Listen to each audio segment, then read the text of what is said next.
here's the question before the home run. Why did you ask Darryl Strawberry you want to use one of his bats? What were your bats, man? Well, I had 2 bats left. Uh-huh. Okay, I had broke one the night before pinch hitting, and so I had 2 bats left. I was facing John Smoltz the next day because Pettit was pitching, Right.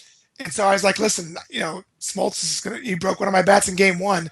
I need this extra one." And so Darryl had a brand new set of 12 Mizuno bats right down there by the side of the dugout.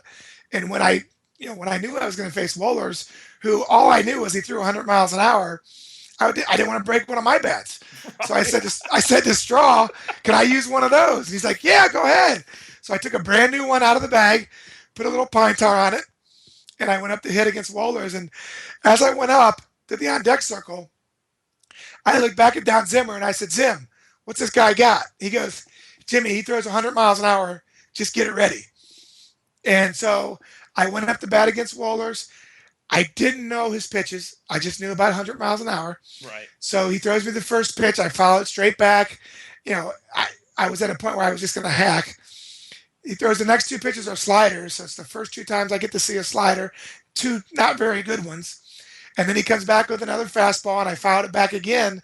And that's the one that he says in his interview afterwards, I thought he was right on me. So I decided to go back to the slider. Right. Now, the first 2-2 pitch, he threw pretty good, but left it up a little bit, and I was able to just follow it off. Little ground ball down by Willie Randolph at third base. And so, as a catcher, my next thought is, okay, he's got me leaning. Now he's going to come back with a fastball in. So the way I used to approach the plate was I'm going to take away that pitch because I know I can't hit a 100-mile-an-hour fastball in. So I'm going to take a half a step off the plate. So I took a little half a step back so I could dive out now. And sure enough, he throws me a hanging slider. And because of that little step back, I was able to keep my hands back and hit it. Yeah. And playing in Atlanta, once I hit it, I knew it was gone. To me, it looked like it was a pop-up, but then I was like, oh, my God, keep going. And then I was hearing Joe Buck. He goes, well hit at the track, at the wall. We are tied. I'm like, yo, I can't believe this, Yeah. We're just going crazy, 6 up. And I'm like, there's no way.